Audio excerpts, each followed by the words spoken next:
আওয়ামী লীগের চরিত্র বিএনপিতে সংক্রমিত হয়েছে বলে মন্তব্য করেছেন বাংলাদেশ খেলাফত মজলিসের মহাসচিব মাওলানা মামুনুল হক। শনিবার বিকেলে গোপালগঞ্জ সদর উপজেলার নীলা মাঠে আন্তর্জাতিক ইসলামী মহাসম্মেলনে এ কথা বলেন তিনি।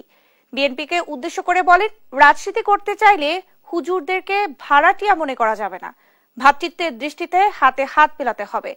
পরে অন্তর্বর্তীকালীন সরকারকে উদ্দেশ্য করে বলেন, দেরিতে হলেও অন্তর্বর্তী সরকারের কানে পানি ঢুকেছে।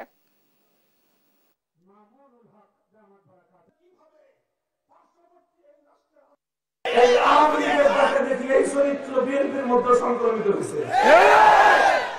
রাজনীতি করতে চাইবেন বাংলাদেশে, আমরা বাংলাদেশে, আমি এই কথা বহুদিন ধরে বলি, ভাড়াটিয়া হিসেবে থাকি না। ভাড়াটিয়া মনে করবেন না হুজুরদেরকে। ভাইয়ের ভ্রাতৃত্বের দৃষ্টি দিয়ে তাকাবেন, হাতে হাত মেলাবেন।